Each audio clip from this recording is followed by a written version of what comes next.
ईश्वर कौन है, कहाँ है, कैसा है, इन प्रश्नों का उत्तर वही पा सकता है जो अपने भीतर बाहर फैले संसार को अच्छी तरह समझ सके। और ईश्वर से जुड़ने का सबसे सरल मार्ग है संगीत व नृत्य। रोज की तरह हम नृत्य साधना करें और खुद को प्रभु के नाम में विलीन कर दें।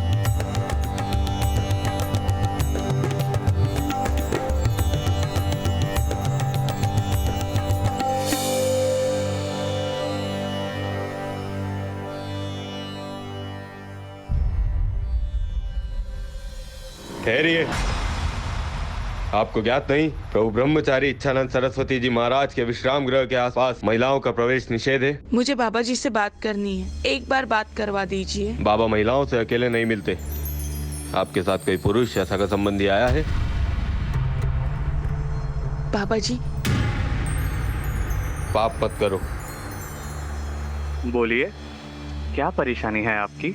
बाबा जी, मैं आपकी बहुत बड़ी भक्त हूँ। आपके आशीर्वाद से मैंने और मेरे पति ने बहुत तरक्की की है। हाल ही में हम लोगों ने एक घर खरीदा है। हम चाहते हैं कि आप हमारे घर आके पूजा करें। हम आपके साथ ही गृह प्रवेश करना चाहते हैं। आप अपने पति को हमारे पास भेज दीजिए, हम अवश्य चलेंगे। ठीक है?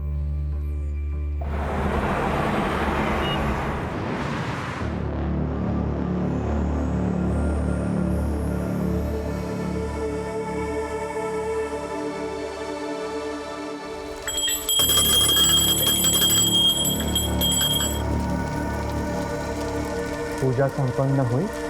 अब हम आपसे विदा लेते हैं। बाबा जी, इतनी कड़ी धूप में आप वापस गाजियाबाद जाएंगे, वो भी खाली पेट?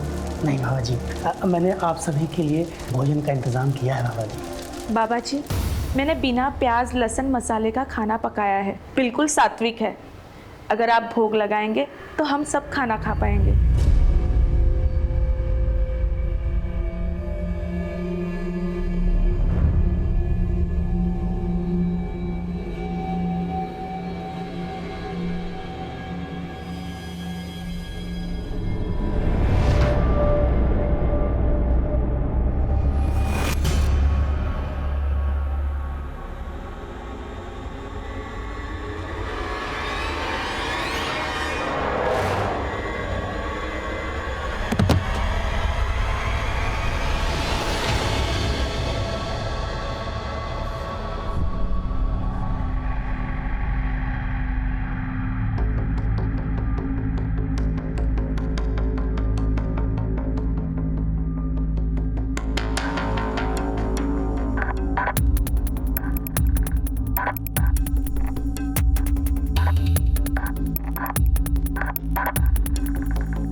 चेयरपर्सन मैडम, आपके हेल्प के लिए थैंक यू। मैं घर के बाहर तो एक लड़ाई जीत गई, लेकिन अपनों से हार गई हूँ। ऑफिस, गली, मोहल्ले, हर जगह उसकी वजह से नाक में दम हो गया है। मेरे माँ बाप, फ्रेंड्स, रिलेटिव कोई मेरे साथ नहीं है। मैं अकेली पड़ गई हूँ और सोचती हूँ कि मैं जिंदा क्यों हूँ।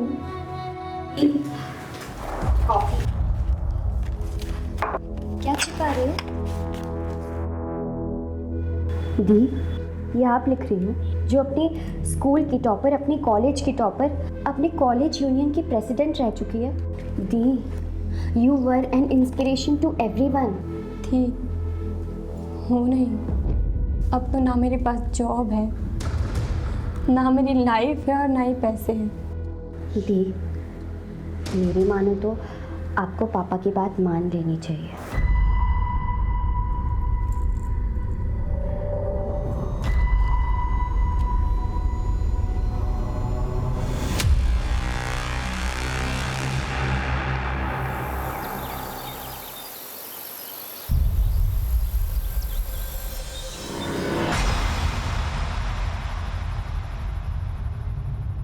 हटो मेरे रास्ते से। देखो रितु, मैं फिर तुम्हें कह रहा हूँ, केस वापस ले लो, तुम्हारी लाइफ फिर पहले जैसे नॉर्मल हो जाएगी। तू हटेगा मेरे रास्ते से या मैं पुलिस को बुलाऊं? उम्र भर अपने भाई की तरह जेल में सड़ेगा। हटो।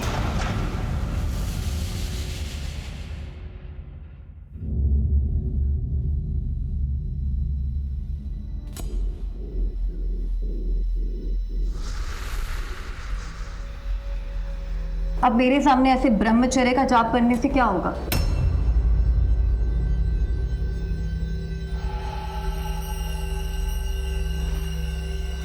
आपकी मनसा क्या है? आपको मैंने कितना समझाया लेकिन आप तो माने ही नहीं। आप तो अपनी भक्ति और शक्ति से सबके दिल जीतते रहे। ऐसे थोड़ी ना चलता है। मैंने अपना शरीर लुटाया है, ऐसे थोड़ी ना चुप रहूंगी। लीजिए, अगर ये चुप बैठ भी गई तो हम चुप नहीं बैठने वाले। क्यों गजेंद्र? मैं चुप नहीं हूँ बाबा जी, वीडियो क्लिप न्यूज चैनल्स भेजने को तैयार है। कुछ MMSB भक्तों तक वायरल हो जाएंगे। फिर तो प्रभु देवता से दानव कहलाएंगे। आपको क्या चाहिए? सिर्फ 4 करोड़।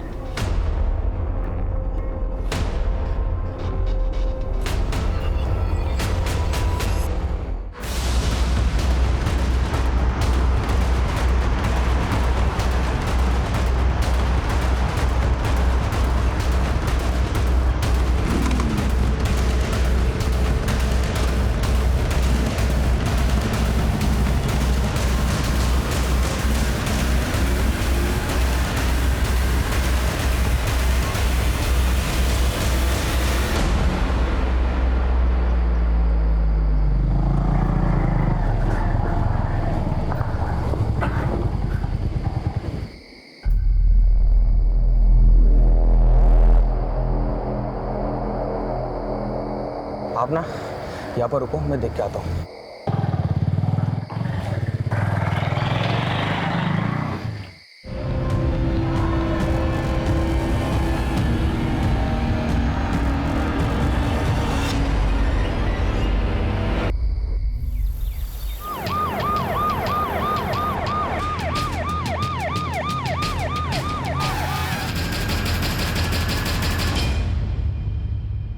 पर मुझे लग रहा है इस सब में दीपेश या उसकी फैमिली का इन्वॉल्वमेंट हो सकता है, क्योंकि ऋतु बादल की वजह से उसकी फैमिली को काफी जिल्लत झेलनी पड़ी थी। क्या नाम था लड़के का? दीपेश तोमर सर। क्या हुआ? अभी भी जेल में। केस की सुनवाई हो चुकी है लेकिन केस का फैसला आना बाकी है। मोबाइल फोन या पर्स वगैरह कुछ मिला? No sir. बॉडी को पंचनामे के बाद पोस्टमार्टम के लिए भेज दो।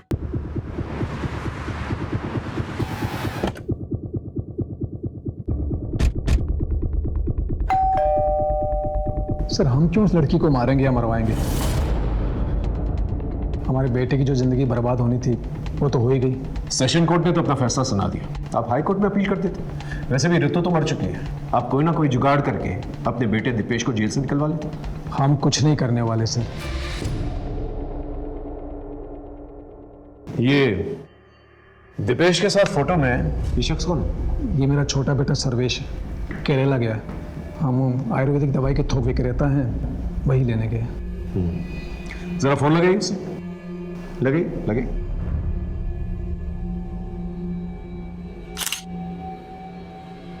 The number you are trying to call is currently switched off. Sir switch off.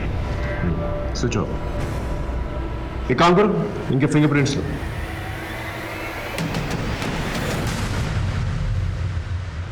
इस सर्वेश का मोबाइल सर्विलेंस पे डालो और उसके कॉल रिकॉर्ड्स निकालो और उसके फोटोज खबरी नेटवर्क पे डिस्ट्रीब्यूट करो। Right sir. अपने एक आदमी को तोमर के घर के आसपास रखो, नजर रखने के लिए करो। Okay okay sir. ये ऋतु के माँ बाप से बात हुई? उन्हें पुलिस स्टेशन आने के लिए कहा है सर।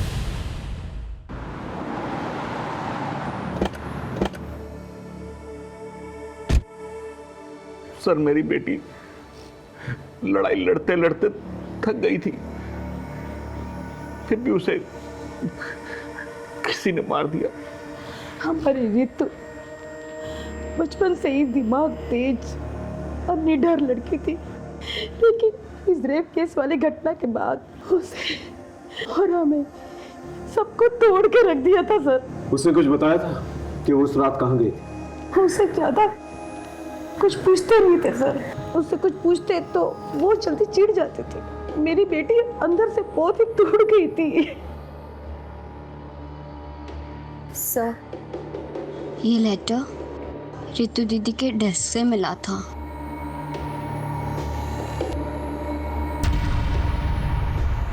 कहीं ऐसा तो नहीं कि बदनामी के डर से आप ही लोगों ने उसे मार दिया, मरवा दिया?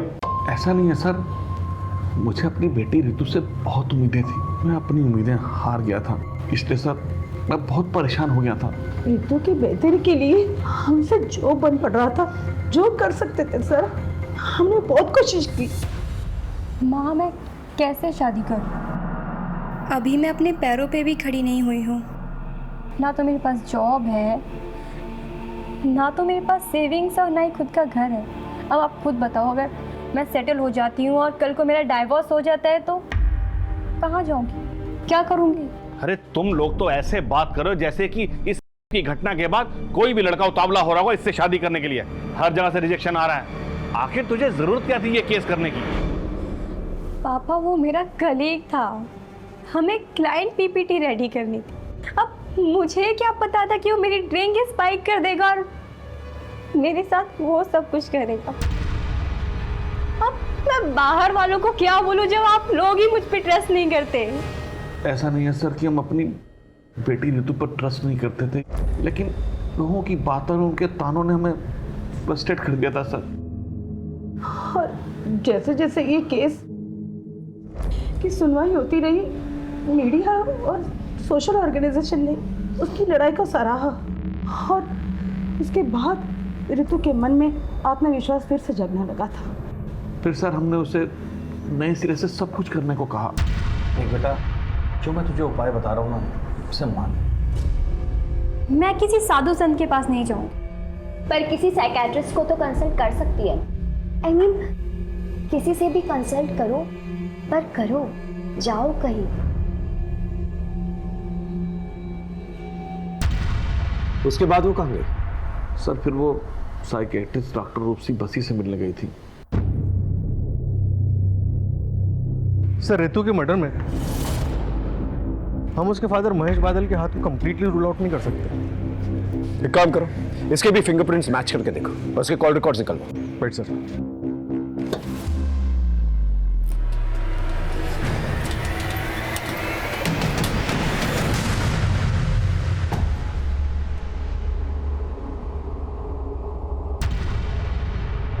पिछले महीने का चढ़ावा आप पहले ही ले जा चुकी हैं। अब जो कुछ भी जमा पूंजी है यही है। प्रणव, ये हमारे आश्रम के गहने पैसे हैं, ये हम ऐसे ही किसी को नहीं दे सकते। आप रहेंगे, आपकी आस्था रहेगी, तभी तो ये आश्रम रहेगा।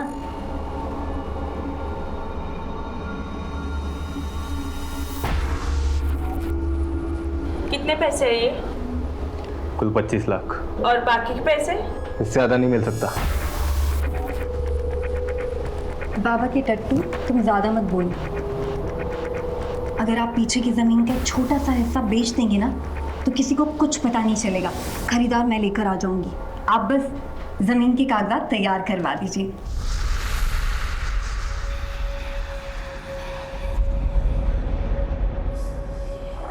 हाँ जी, मैं रितु बादल की साइकेट्रिस्ट हूँ। रितु मेंटली बहुत स्ट्रांग थी, मेडिटेशन और रनिंग से वो क्विकली रिकवर कर रही थी। डॉक्टर, आज तो रनिंग करते वक्त मेरे पीछे मेरे का भाई पड़ गया था। व्हाट? लेकिन मैंने उसे डांट कर भगा दिया। मैंने बोला कि मैं पुलिस में कंप्लेंट कर दूंगी। That's great. ऐसे ही अपनी जीने की चाहत और जोश को बनाए रखो। बस 3-4 सेशन और फिर तुम्हें मेरे पास भी हफ्ते में 2 बार आने की जरूरत नहीं है, महीने में 1 बार आ जाना। एक्चुअली मैं भी आपको यही बताने वाली थी कि अब आगे से मैं आपके पास नहीं आ पाऊंगी, क्योंकि मुझे मेरे स्पिरिचुअल गुरु मिल गए हैं। उनसे बातें करना, उनकी बातें सुनना मुझे बहुत अच्छा लगता है। उस गुरु के बारे में कुछ बताया था उसने? वो कौन था, उसका नाम क्या था? इच्छानंद सरस्वती जी महाराज।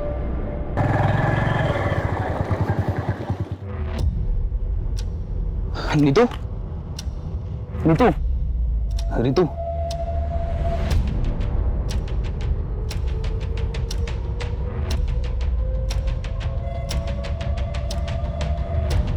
Ritu, I am sorry.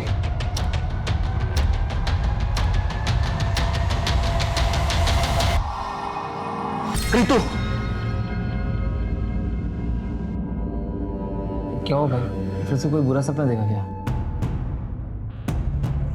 आप भूल क्यों नहीं जाते कि आप गाजियाबाद में नहीं हो, बल्कि अपने घर ऋषिकेश में हो?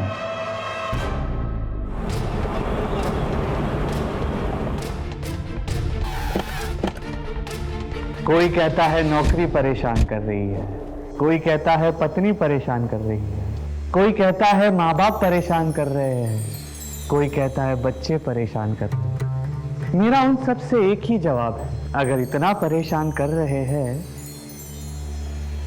तो छोड़ दो। नहीं छोड़ सकते, है ना? तो फिर रास्ते निकालो, जैसे ईश्वर रास्ते निकालता है। कभी ईश्वर से कहते हुए सुना है, मुझे मेरे भक्त परेशान कर रहे हैं? नहीं ना? क्षमा चाहता हूं, आप लोगों को नीचे बैठना पड़ रहा है। जी, ऋतु बादल आपकी शिष्य थी मतलब? जी, उसका मर्डर हो गया। ओम शांति।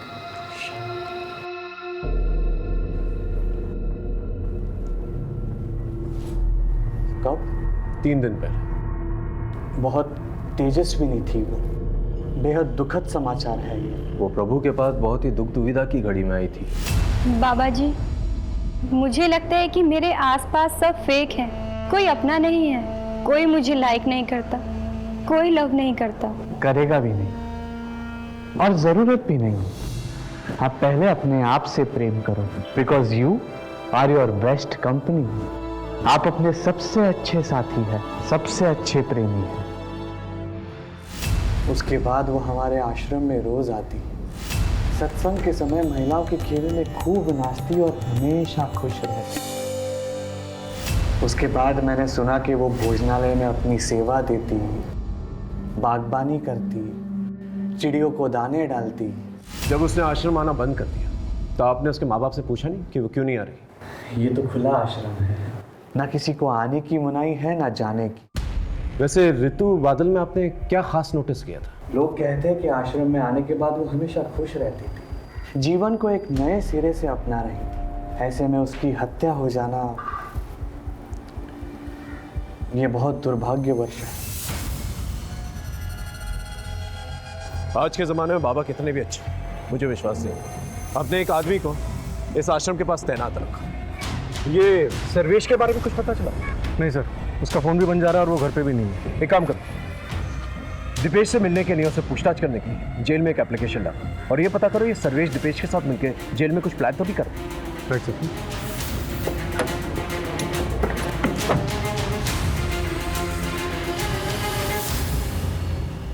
ये रही ऋतु बादल की पोस्टमार्टम रिपोर्ट। रिपोर्ट के हिसाब से मौत रात 11:30 से 1:30 के बीच में हुई है और मौत गला दबाने की वजह से हुई थी। इसके अलावा कोई खास इन्फॉर्मेशन नहीं है। कॉल रिकॉर्ड्स में कोई सस्पिशियस? नो सर, लेकिन ऋतु का फ़ोन मौत के ठीक 1 महीने पहले से दिन में काफ़ी टाइम के लिए बंद रहने लगा था। लोकेशन चेक किया? कहाँ ऑन हुआ, कहाँ ऑफ हुआ? सर, बाबा के आश्रम में ऑफ होता था और घर में ऑन होता था। सर, हाँ सर, ये रहे फिंगरप्रिंट रिकॉर्ड्स। ओके, इसके मुताबिक ऋतु की गर्दन पे जो फिंगरप्रिंट्स मिले हैं वो उसके माँ बाप से मैच नहीं करते और ना ही दीपेश के बाप से मैच करते हैं। क्या फिर शायद दीपेश के फरार भाई सर्वेश ने हत्या की? राम राम सर जी। बोलो। आपका शक सही निकला था। दीपेश ने अपने भाई सर्वेश का स्टेट शूटर अवनीश से कांटेक्ट करवाया था। फिर तो सर अवनीश के अड्डे पर धावा बोलते, क्योंकि अब जेल जाकर दीपेश से पूछताछ करने की जरूरत तो नहीं पड़ेगी। राइट।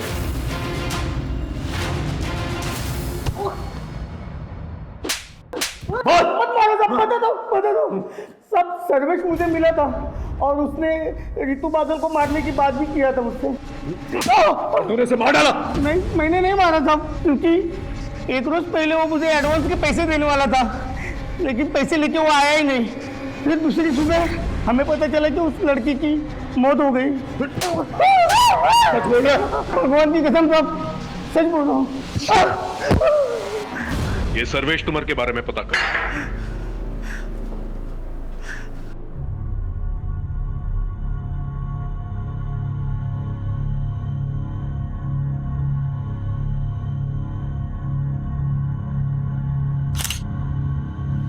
दिखा, अच्छी आई है ना? चाहिए। ये देखो। नीतू जी, मैंने आपके बारे में न्यूज़पेपर में पढ़ा था। तो क्या सोचा तुमने? लड़की ने लड़के को फंसा लिया? नहीं नहीं, मैंने ऐसा नहीं सोचा। मतलब मैंने सोचा कि आपके अंदर इतनी हिम्मत कहाँ से आई। मतलब आपका हुआ, उसके बाद आप सीधे हॉस्पिटल गई, उसके बाद आपने मेडिकल एग्जामिनेशन करवाया, फिर आप पुलिस स्टेशन गई, रिपोर्ट लिखवाई। क्योंकि मैं अगर पूरे प्रोसेस से नहीं जाती तो कहीं पकड़ा ही नहीं जाता। मतलब वो इतने बड़े बिजनेसमैन का बेटा, वो तो आप जानते ही हो, और आपको सेंस भी हो गया होगा कि वो कल जाकर आपको बदनाम तो करेगा ही, आपकी नौकरी भी चली जाएगी, आपके परिवार वाले आप पर सवाल भी उठाएंगे। यही तो प्रॉब्लम है, आज तक औरतें और लड़कियां यही सोच सोच कर अत्याचार सहते आ रही, पर अब नहीं। आखिर हमारे समाज में कभी ना कभी किसी ना किसी को तो कदम उठाना पड़ेगा। ये आपने सही कहा। वैसे मैं ना आपका बहुत बड़ा फ़ैन हूँ, मतलब आपको कभी भी मेरी ज़रूरत पड़े ना तो प्लीज़ आप मुझे बुलाइए।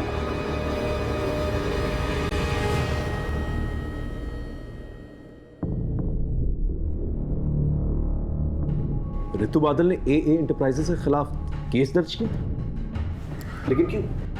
रितु ने मुझे बताया था कि ऑफर लेटर मिलने के बाद जब वो दूसरे दिन जॉब ज्वाइन करने गई तो उन्होंने उसके साथ वियर्ड बिहेव किया। आई एम सॉरी रितु, कंपनी ने आपकी जॉब अपॉइंटमेंट होल्ड पर कर दी। But why? वेल, हमें पता चल गया कि तुम्हें पिछले जॉब से क्यों निकाला गया था। ओह, जस्ट बिकॉज मैंने अपने एक कलीग पर केस फाइल किया, आपने भी मेरा करेक्टर सर्टिफिकेट बना लिया। आपने एक बार भी ये नहीं सोचा कि शायद वाकई में हुआ था। अजी मेरे साथ है, कल आपके साथ भी हो सकता है। I can understand Ritu, but frankly speaking her company के टॉप मैनेजमेंट मर्द होते हैं, एंड ऑफ द रिकॉर्ड हमारे MD को तुम्हें अपॉइंट करने में रिस्क लग रहा है। सीरियसली? आपकी कंपनी तो अपने आप को वीमन फ्रेंडली क्लेम करती है ना, लेकिन आज पता चला आपकी कंपनी की पॉलिसीज भी ड्यूबियस है और आपकी कंपनी भी बाकी की कंपनियों की तरह हिपोक्रेट है। आपने बिल्कुल अच्छा नहीं किया। मैं आपको ऐसे नहीं छोड़ूं, मैं इस कंपनी को कोर्ट में सू करूंगी।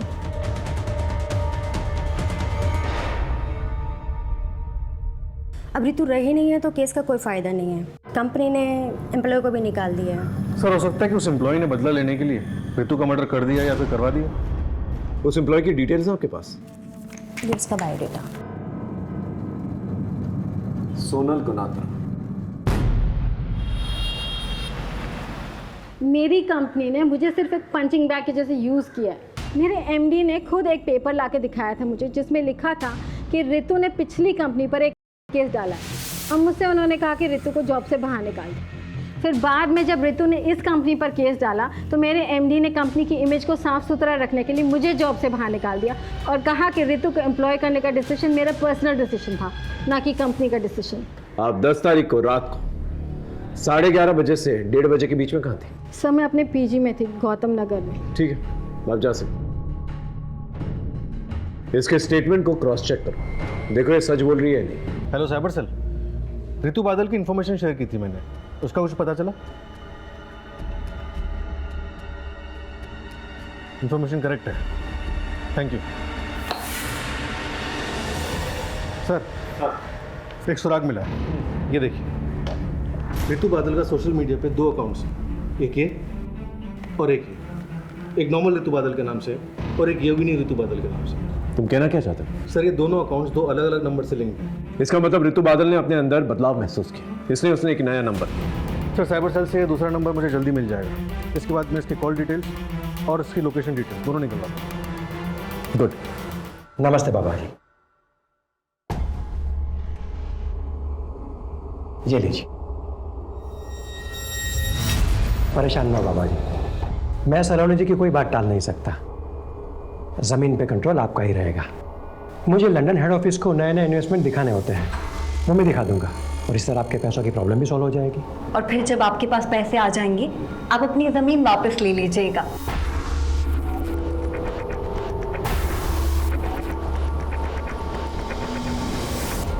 सर, ये देखिए ऋतु के दूसरे नंबर के कॉल रिकॉर्ड्स।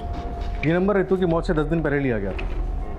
और सर, ये देखिए 10 तारीख की शाम 6:30 बजे ऋतु को किसी आनंद प्रसाद नाम के आदमी ने फ़ोन किया था और उसके बाद 10:30 बजे रात को उसका फ़ोन लोकेशन आनंद प्रसाद का घर दिखा रहा है और फिर आधे घंटे बाद उसी एरिया में उसका फ़ोन स्विच ऑफ हो जाता है और 15 किलोमीटर दूर ऋतु की मौत है। एक काम कर, इस आनंद प्रसाद की डिटेल्स दिखा। Okay sir.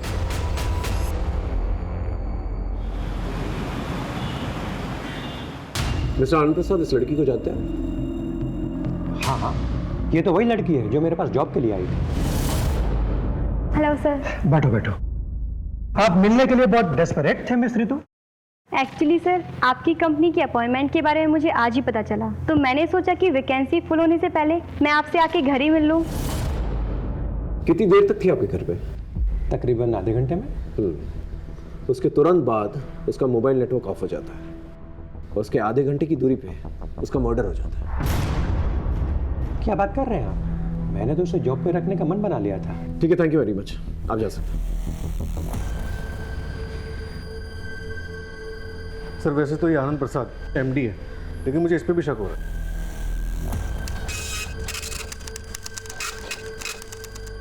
मिस्टर आनंद प्रसाद, ये रहे आपके कॉल रिकॉर्ड्स। इसके मुताबिक आप बहुत यंग लड़कियों के संपर्क में थे। So what? Is there any problem? Yes, there is. ये यंग लड़कियां सावली सलोनी आपको भेजा करती थी। ऋतु को भी सावली सलोनी ने आपको भेजा था और सावली सलोनी खुद जिस्म फरोशी के लिए जेल जा चुकी। अब आप सच बताएंगे, क्योंकि ऋतु बादल का मर्डर हो चुका है जो आपके घर आई। बोलिए।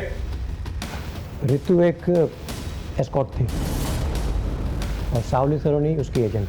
ये बात आपको ऋतु ने बताई थी? जी नहीं, सावली सलोनी ने बस यही कहा था कि पहले वो नौकरी की बात करेगी, फिर समझ बनाएगी। जॉब तो तुम्हें टिप समझ कर दे दूंगा, लेकिन जिस सर्विस के लिए पैसे लिए हैं वो तो शुरू करो। कौन सी service? Body to body service. आपको कोई गलतफहमी हुई है। मुझे सलोनी जी ने यहाँ सिर्फ और सिर्फ जॉब के लिए भेजा था। लेकिन तुम्हारे 1 घंटे के लिए उसने मुझसे 40,000 लिए हैं।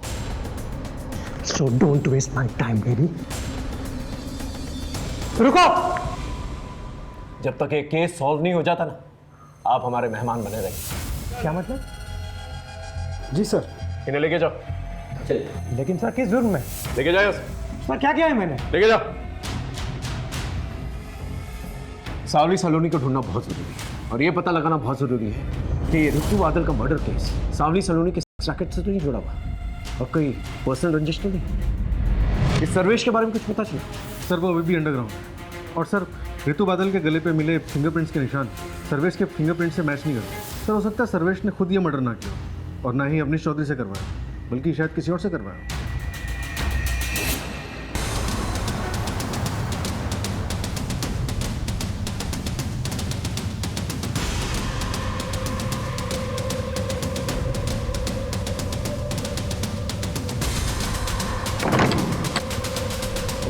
क्या हुआ?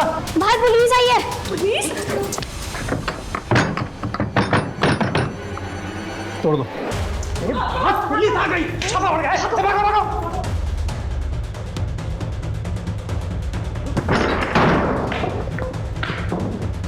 उस तरफ सर्च करो।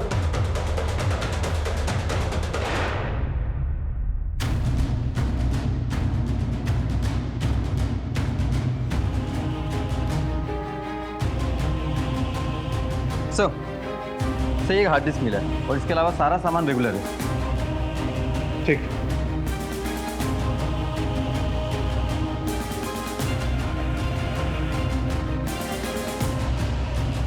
और सर इसमें काफ़ी आदमी ऐसे हैं जो कोई मूवमेंट नहीं कर रहे हैं, ऐसा लगता है जैसे बेहोशी की हालत में। सर एक और वीडियो है।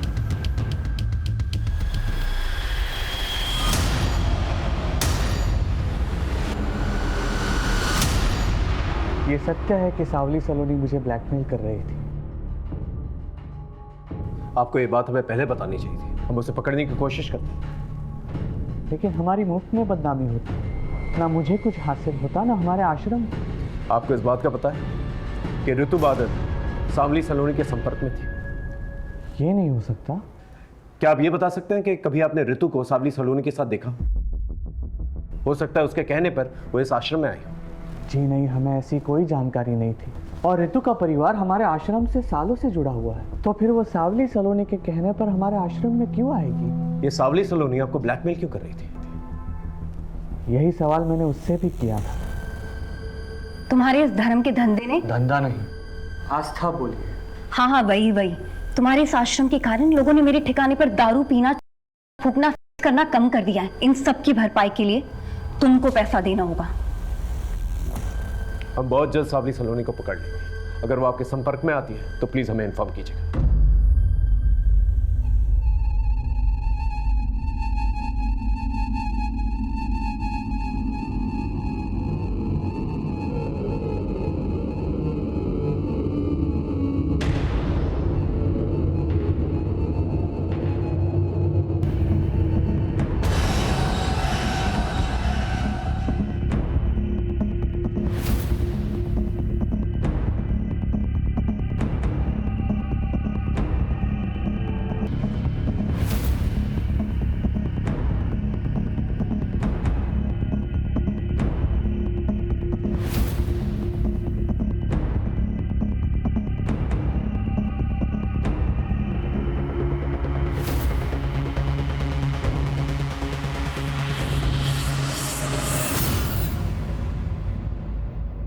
सर मैंने रितु बादल, सावली सलोनी और आनंद प्रसाद इनके कॉल रिकॉर्ड्स को क्रॉस चेक किया और सर एक नंबर कॉमन पाया। किसका? चमन श्रीवास्तव, ये उसका फोटो। ये नंबर हरिद्वार के एड्रेस पर रजिस्टर्ड है और सर इस नंबर की कॉल लोकेशंस और रितु की कॉल लोकेशंस सब मैच करती हैं और रितु के मर्डर साइट से भी मैच करती है। और मर्डर के बाद? मर्डर के बाद 2 दिन पहले तक इसका लोकेशन ऋषिकेश ही दिखा रहा था। एक काम करो, तुम ऋषिकेश जाओ बस चमन के बारे में पता करो। सर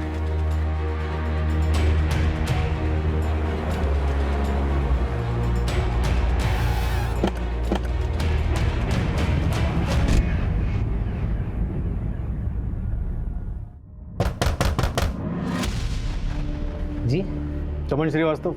जी मेरा भाई है। आप कौन? UP police. सर चमन जब से गाजियाबाद से आया था हमेशा परेशान रहता था। वो किसी ऋतु का नाम लेता था, रोज रात वो डरावने सपने देखता था और अचानक नींद से उठ जाता था। और अभी कुछ दिन पहले ही वो वापस गाजियाबाद चला गया। मैं गाजियाबाद जा रहा हूँ, मुझे वहाँ पर कुछ हिसाब चुकता करना बाकी है।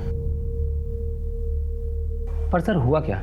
हमें शक है तुम्हारे भाई चमन ने रितु बादल नाम की लड़की का खून किया। नहीं सर, मेरा भाई एक कलाकार आदमी है, वो किसी का खून नहीं कर सकता। क्या करता है तुम्हारा भाई? सर चमन पहले फोटोग्राफर था और अब वीडियो बनाने का काम करता है। कहीं वो इसके लिए काम तो नहीं करता? नहीं सर, मैं इसे नहीं जानता और सर चमन ने मुझे कभी बताया नहीं कि किसके लिए काम करता है। तुम्हारे भाई से आखिरी बार बात कब हुई थी? सर उसका फ़ोन 2 दिन से स्विच ऑफ आ रहा है।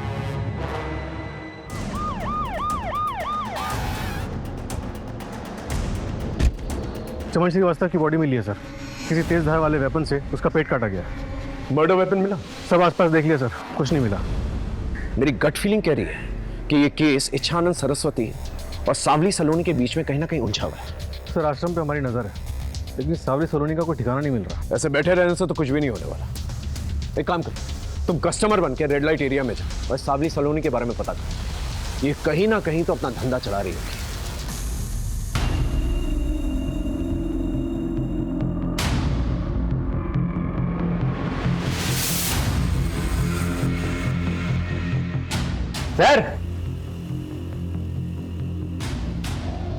सर क्या चाहिए?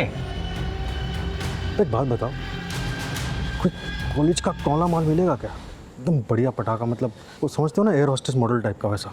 यहाँ तो सिर्फ इन्फॉर्मेशन मिलेगा, बाकी काम तो होटल में होगा, लेकिन पैसा बहुत लगेगा। तो भैया पैसों की चिंता मत करो, बस तुम माल दिखाओ तो एकदम टकाटक होना चाहिए।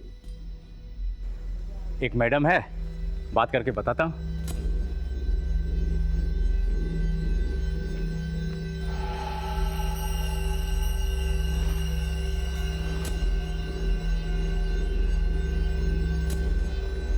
सर गाड़ी वाड़ी है क्या?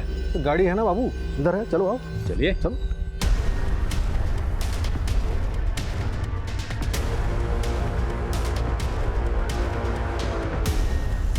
ये लोग आनंद विहार की तरफ जा रहे हैं, फॉलो करते रहो, लेकिन डिस्टेंस बना के रखो।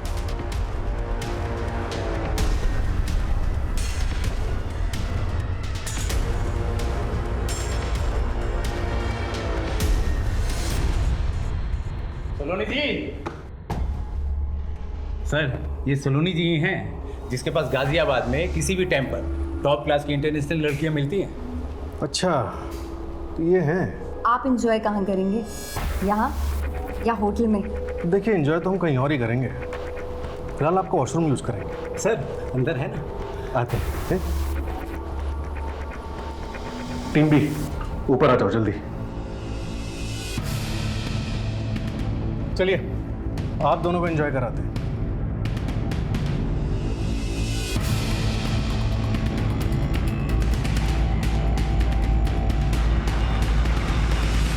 बहुत नचाया तुमने हमें सावली सलोनी, अब सच बोलने का टाइम आ गया है। क्यों मारा ऋतु को? नहीं सर, मैंने उसको कोई मर्डर नहीं किया और ना ही मैंने उसका मर्डर करवाया। हाँ, मैंने उसे अपने क्लाइंट के पास ज़रूर भेजा था। तुझे ना उसे थोड़ा इम्प्रेस करना है। हाँ मैं कर लूँगी, मेरी वर्क प्रोफाइल अच्छी है। वो कुछ और ही समझ रही थी, लेकिन तुम ऑलरेडी पैसे ले चुके थे उसके नाम पर। नए में तो सब लड़कियां ऐसे ही करती है सर, पर मुझे क्या पता था कि वो ऐसे भाग जाएगी। ये चमन श्रीवास्तव कौन? वैसे तो वो वीडियो बनाता है, पर लड़कियों की सिक्योरिटी के लिए हम उसे साथ में भेज देते थे, पर वो उस ऋतु को पसंद करने लग गया था और उसी ने उसे भगाने में भी मदद की थी। इसलिए तुमने उसका मर्डर कर दिया? नहीं सर, मैंने किसी को नहीं मारा सर। चलिए 1 मिनट के लिए मान लेते कि तुमने ऋतु और चमन को नहीं मारा, लेकिन ब्रह्मचारी इच्छानंद सरस्वती उसे तो ब्लैकमेल किया ना तुमने? बिल्कुल किया था सर। करती नहीं तो वो रास्ते पे कैसे आता? ऋतु तो काफी सुलझी हुई लगी, तुम्हारे संपर्क में कैसे? मेरे पार्टनर की मदद से। उसी ने उसे धोखे से मेरे पास भेजा था। कौन है तुम्हारा पार्टनर? सावली सलोनी ने तुम्हारी पूरी सच्चाई हमें बता दी। ये है वो डायरीज जिसमें तुम्हारे पूरे क्लाइंट्स के नंबर है और वो सारी लड़कियों के नंबर है जिनसे तुम प्रोस्टिट्यूशन कराया करते थे। आज वो तुम्हारी चुंगल से आजाद है और तुम्हारे खिलाफ बयान देगी। अब तुम अपनी कहानी खुद बताओगे या मुगल भाई? बोलो।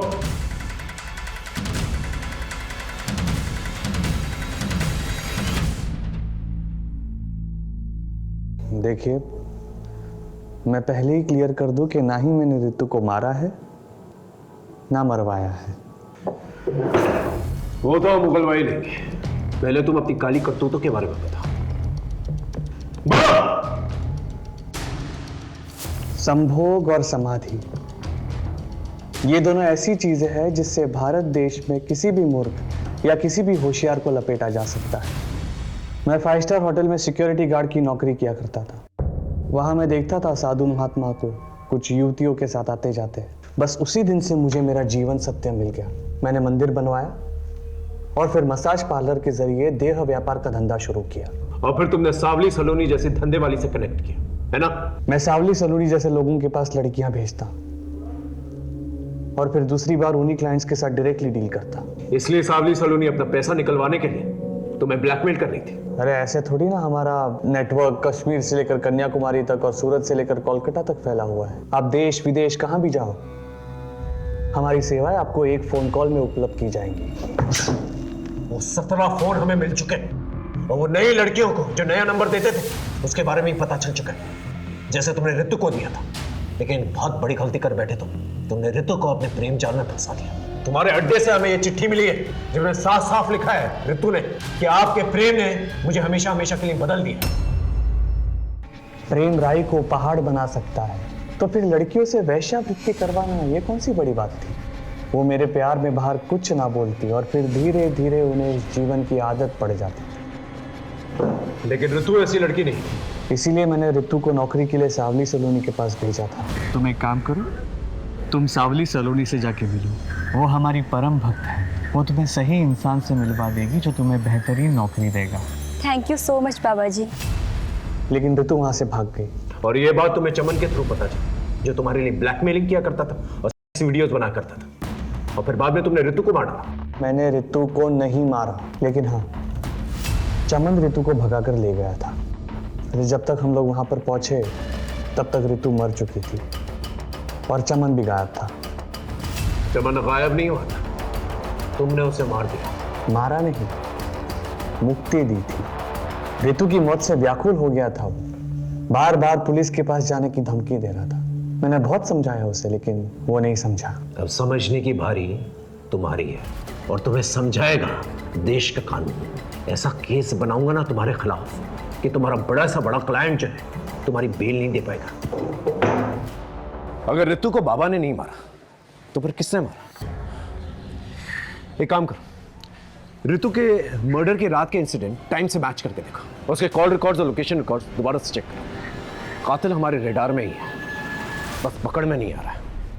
ऋतु ने चमन के फोन से आपके लैंडलाइन नंबर पर उस रात आप लोगों को फोन किया था। आपस में फैसला कर लीजिए आप कि ऋतु को किसने मारा है।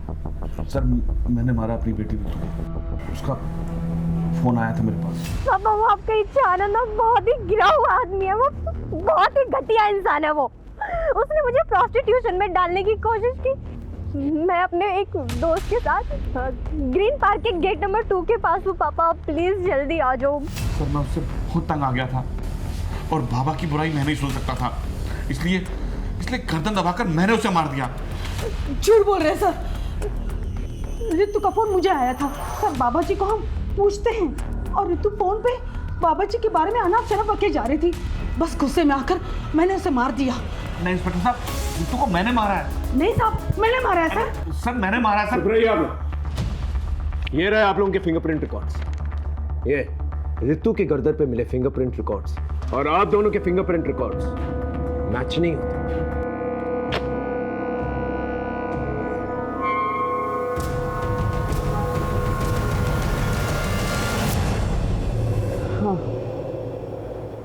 मैंने मारा रितु को।